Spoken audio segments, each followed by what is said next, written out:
Good morning students. Today we are discussing our second point of chapter number 3rd. Chapter number 3rd, that is metals and non-metals. इसके अंदर हमारा जो topic है that is chemical properties.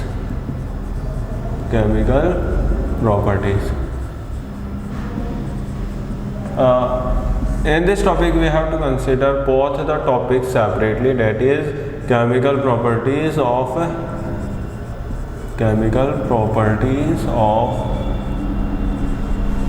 metals, and then we will discuss about the chemical properties of non-metals. So our first point is chemical properties of metals. In this topic, the first type or the first property is A. What happens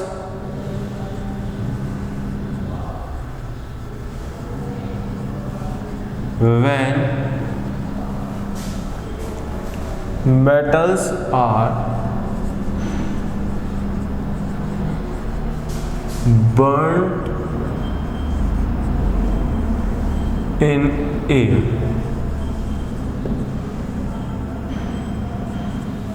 This is our topic number first, or the first property that we have to discuss. आप लोगों को पता है, as you know, that when any substance burns, जब कोई चीज जलती है तो जो बर्निंग होती है वो होती है in presence of ऑक्सीजन. किसी भी चीज को जलने के लिए हमें ऑक्सीजन की जरूरत होती है. तो हम यहाँ पे ये कह सकते हैं कि ये जो रिएक्शंस होंगी वो होंगी मेटल की ऑक्सीजन के साथ.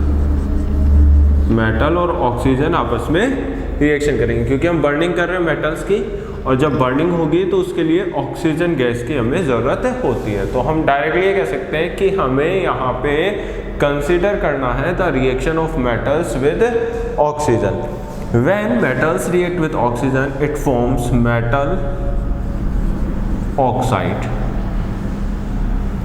मेटल ऑक्साइड बनते हैं. Like examples are given to you. Copper, it reacts with oxygen, then it forms CuO. There are 2 molecules of copper oxide. Like for aluminium, it reacts with 3 molecules of oxygen, it forms aluminium oxide. ये जो metal oxides बनते हैं, metal oxides are basic in nature. Basic in nature. You have discussed about this in the previous chapter. जो आपने previous chapter पढ़ा था chemical reactions वाले, उसमें आपने पढ़ा कि जब मेटल्स की हम रिएक्शन करवाते हैं ऑक्सीजन के साथ तो मेटल ऑक्साइड्स बनते हैं. और मेटल ऑक्साइड्स जो होते हैं वो बेसिक नेचर के होते हैं. इसके बाद हम पढ़ेंगे कि जो कुछ मेटल ऑक्साइड्स ऐसे होते हैं जो कि एसिडिक और बेसिक दोनों तरह के नेचर के होते हैं. जैसे कि मैं यहाँ पे नेम बता रहा हूँ, aluminium oxide first, second zinc oxide,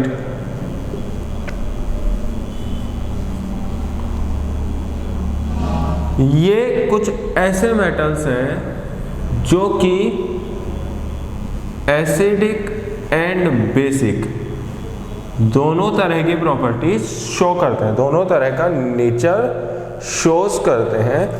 basic behaviour और एसिडिक बिहेवियर दोनों इसके अंदर होते हैं. ऐसे मेटल ऑक्साइड्स जो एसिड और बेस दोनों के साथ रिएक्शन करते हैं. अब यहाँ पे ये जो कॉपर ऑक्साइड बना ये बेसिक है, तो ये रिएक्शन करेगा एसिड के साथ. यहाँ पे एल्यूमिनियम ऑक्साइड एसिड और बेस दोनों के साथ रिएक्शन करेगा। यदि एसिडिक नेचर का है तो ये बेस के साथ रिएक्शन करेगा, बेसिक नेचर का है तो एसिड के साथ रिएक्शन करेगा। इस तरह की जो रिएक्शंस होती हैं मीन्स इस तरह के जो मेटल ऑक्साइड्स होते हैं वो कहलाते हैं एम्फोटेरिक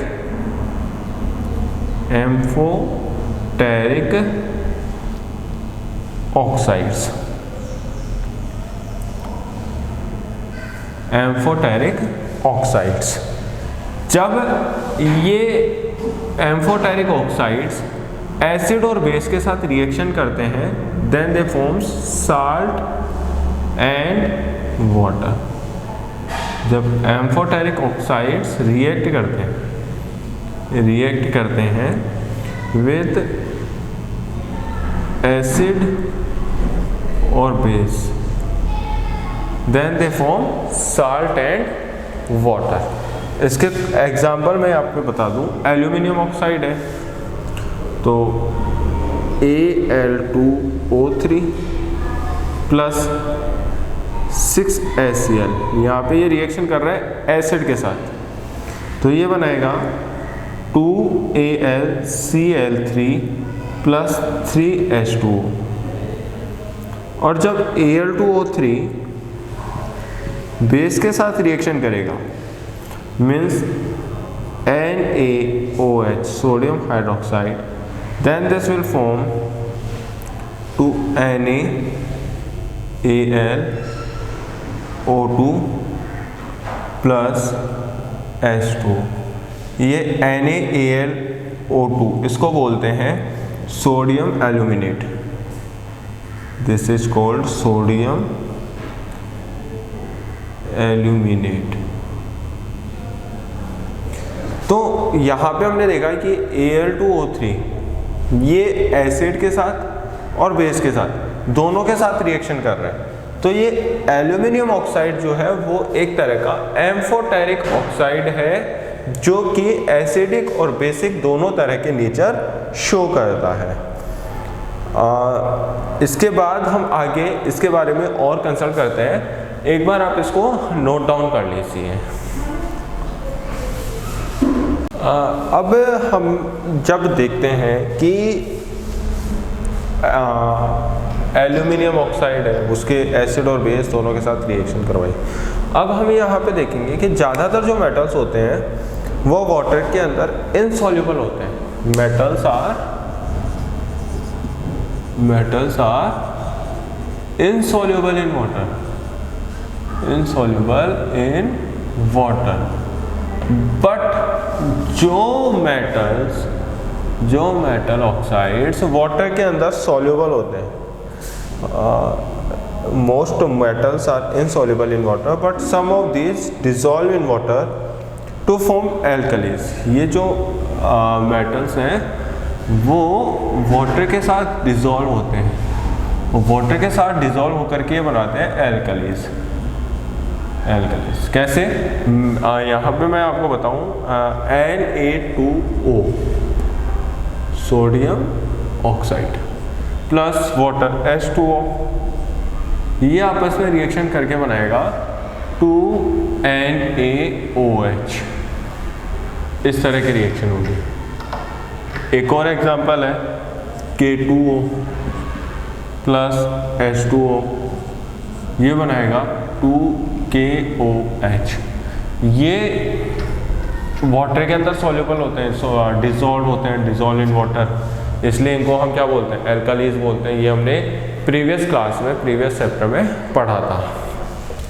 ये मेटल ऑक्साइड्स हैं जो कि वाटर के साथ डिसॉल्व होते हैं। तो ज़्यादातर जो मेटल्स होते हैं, मेटल ऑक्साइड्स होते हैं, वो वाटर के अंदर इनसॉल्युबल होते हैं, बट कुछ मेटल ऑक्साइड्स वाटर के अंदर डिसॉल्व होते हैं।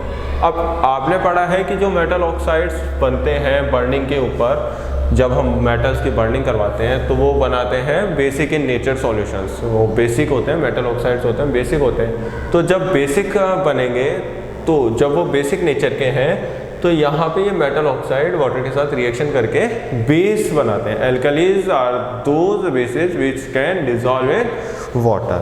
अब इसके बाद हम ये देखते हैं कि ज़्यादातर जो मेटल्स होते हैं, डिफरेंट मेटल्स जो होते हैं, मोस्टली जो मेटल्स होते हैं उनकी रिएक्टिविटी भी डिफरेंट होती है। डिफरेंट मेटल्स की डिफरेंट रिएक्टिविटी होती है, डिफरेंट रिएक्टिविटी।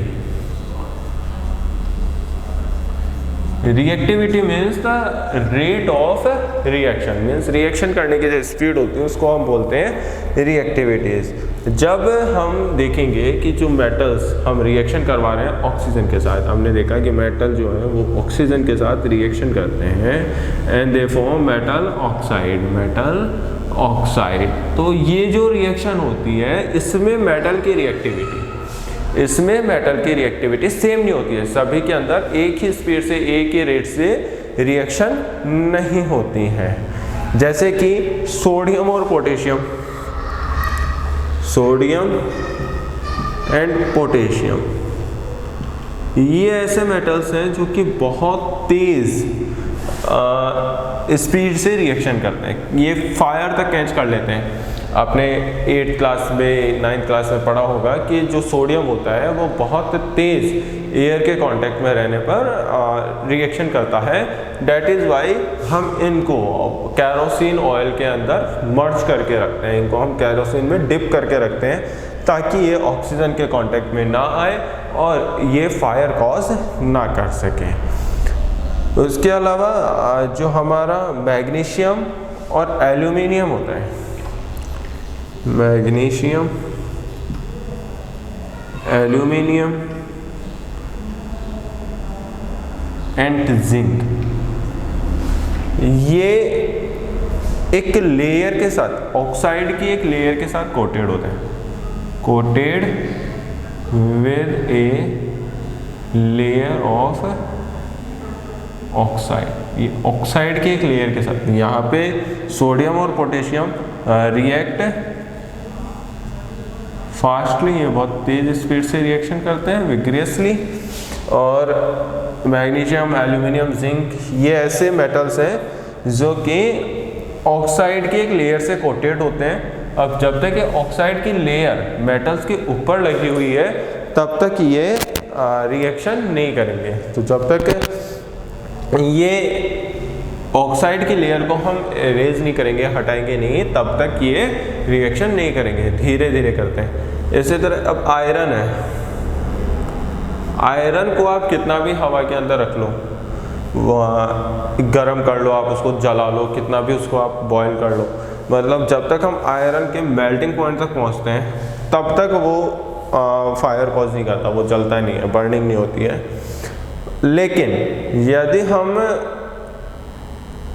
फ्लेम जो होती है, फ्लेम जो स्टोव से जो फ्लेम निकल रही है, बर्नर से जो फ्लेम निकल रही है, उसके ऊपर आयरन के फीलिंग्स मीन्स आयरन के छोटे छोटे पीसेस यदि हम डालेंगे तो वो आपके बर्न होने लग जाएंगे। मीन्स आयरन जो है वो खुद बर्न नहीं होता है, बर्न नहीं होता है, not burn, don't burn, but जो आयरन के फीलिंग्स होते हैं, आयरन के जो फीलिंग्स होते हैं वो बर्नर के ऊपर डालने पर जलने लगते हैं। बर्नर के ऊपर जब हम उनको डालेंगे तो उससे ये बर्न करने लगते हैं। कॉपर के ऊपर कॉपर ऑक्साइड की कोटिंग होती है, इसलिए ये भी रिएक्शन नहीं करता है। और gold and silver, copper does not react, copper जो है does not react due to copper oxide, due to copper oxide. जो सबसे कम रिएक्टिव होते हैं, जो बहुत ज़्यादा मतलब रिएक्टिव ही नहीं होते हैं, वो होते हैं गोल्ड एंड सिल्वर। ये ऐसे मेटल्स हैं जो कि कितना भी आप इनको गर्म कर लो, कितना भी हाई टेम्परेचर दे दो, ये गोल्ड और सिल्वर ऐसे मेटल्स हैं जो कि रिएक्शन नहीं करेंगे, रिएक्शन नहीं करेंगे। एल्यूमिनियम जो होता है, अब यहाँ पे एक नेक्स्ट टॉपिक है, उसके बारे में हम पढ़ेंगे। ये आपको कुछ मेटल्स की रिएक्टिविटी बताई गई है। यहाँ पे आप ये देखेंगे कि सोडियम और पोटेशियम ये ऐसे मेटल्स हैं जो कि बहुत तेज स्पीड से रिएक्शन करते हैं। उसके बाद मैग्नीशियम, एल्यूमिनियम, जिंक होते हैं जिनके ऊपर ऑक्साइड की लेयर होती है, लेकिन जब हम इनको बर्न करते हैं, गर्म करते हैं, हीट करते हैं, तो उसकी वजह से इनके ऑक्साइड की लेयर हट जाती है और ये धीरे धीरे बर्न होने लगते हैं, मीन्स रिएक्शन करते हैं। उसके बाद आयरन के बारे में हमने देखा कि आयरन को चाहे आप मेल्टिंग पॉइंट तक गर्म कर लो, लेकिन वो आयरन जो है वो रिएक्शन नहीं करेगा। लेकिन जब आप आयरन के फाइलिंग्स को बर्नर के जो फ्लेम है उसके ऊपर डालेंगे, उससे वो आयरन की फीलिंग बर्न होने लगेंगे। कॉपर के ऊपर भी कॉपर ऑक्साइड की लेयर होती है, इसकी वजह से वो रिएक्शन नहीं करता है। गोल्ड और सिल्वर, इनको आप कितना भी गर्म करो, इसको आप कोई जितना मैक्सिमम हाई टेम्परेचर आप दे सकते हैं उतना आप दीजिए, बट गोल्ड और सिल्वर जो है वो ऑक्सीजन के साथ रिएक्शन नहीं करते हैं, वो गोल्ड और सिल्वर के ऑक्साइड्स नहीं बनाते हैं। इसके बाद हम ये देखेंगे कि एल्यूमिनियम जो होता है, एल्यूमिनियम के अंदर इलेक्ट्रोप्लेटिंग की जाती है। उसके बारे में हम इसी टॉपिक का एक छोटा सा पॉइंट है, उसको हम कंसिडर करेंगे। एक बार आप यहाँ पे इसको नोट डाउन कर सकते हैं ताकि आप आगे समझ सकें। यस स्टूडेंट्स, इलेक्ट्रोप्लेटिंग के अंदर एक्चुअल में क्या होता है कि एल्यूमिनियम, इसके ऊपर इलेक्ट्रोप्लेटिंग की जाती है, इलेक्ट्रोप्लेटिंग की जाती है। इलेक्ट्रोप्लेटिंग जब हम करते हैं तो इस इलेक्ट्रोप्लेटिंग में एल्यूमिनियम जो है वो एनोड टर्मिनल पे रहता है, एंड जो हमारा सॉल्यूशन है वो होगा H2SO4। H2SO4 के थ्रू हम ये इलेक्ट्रोप्लेटिंग करवाते हैं एनोड टर्मिनल पे। जब हम H2SO4 काम में लेते हैं तो इस H2SO4 से ऑक्सीजन रिलीज होती है, ऑक्सीजन गैस रिलीज होती है। जब ऑक्सीजन गैस रिलीज होगी तो ये ऑक्सीजन यहाँ से रिलीज होकर के डिपॉजिट हो जाती है ऑन द एनोड टर्मिनल, जिसकी वजह से एल्यूमिनियम के ऊपर ऑक्साइड्स बनने लगते हैं। एल्यूमिनियम के ऊपर यहाँ पे एनोड टर्मिनल पे क्या बन जाएगा, एल्यूमिनियम ऑक्साइड्स। ये एल्यूमिनियम ऑक्साइड जो होते हैं उनके ऊपर हम डाई जो होती है वो इजीली कर सकते हैं, इजीली हम डाई कर सकते हैं। और इसकी वजह से हमारे जो एल्यूमिनियम ऑक्साइड्स या जो एल्यूमिनियम के जो मेटल्स हैं वो बहुत अट्रैक्टिव लुक यहाँ पे हमें मिलता है। इस डाई करने की वजह से हमें अट्रैक्टिव लुक मेटल्स का मिलता है। तो कोई भी मेटल यहाँ पे हम इलेक्ट्रोप्लेटिंग के लिए काम में ले सकते हैं। ये एल्यूमिनियम यहाँ पे सिर्फ एक एग्जांपल है। इस तरह से आप किसी भी सब्सटेंस को अट्रैक्टिव बनाने के लिए, जैसे कि सिल्वर के ऊपर गोल्ड की पॉलिश की जाती है, वो भी इलेक्ट्रोप्लेटिंग प्रोसेस होता है। सेम इसी तरह से यहाँ पे हम गोल्ड काम में लेते हैं। तो इस तरह के प्रोसेसेस से हम हमारे मेटल्स को अट्रैक्टिव लुक या शाइनिंग सरफेस या फिनिशिंग देने के लिए हम काम में लेते हैं। इस तरह से हमारा जो केमिकल प्रॉपर्टीज़ का फर्स्ट पॉइंट है ऑक्सीजन के साथ बर्न करवाने वाला, एयर के साथ बर्न करवाने वाला मेटल्स का, यह टॉपिक हमारा कंप्लीट होता है। यहाँ पे हमने मेटल्स की ऑक्सीजन के साथ रिएक्शन और फिर जब मेटल ऑक्साइड्स बने तो उन मेटल ऑक्साइड्स के आगे जो रिएक्शंस होती है उन पॉइंट्स को हमने कंसल्ट किया है। अब हमारा जो नेक्स्ट पॉइंट है वो है what happens when metal reacts with water. अब हम नेक्स्ट हमारी जो रिएक्शन होगी उसमें ये पढ़ेंगे कि जब हम मेटल को वाटर के साथ रिएक्शन करवाते हैं, अभी तक हमने ऑक्सीजन के साथ रिएक्शन करवाई थी, अब हमारी जो रिएक्शन होगी वो वाटर के साथ होगी।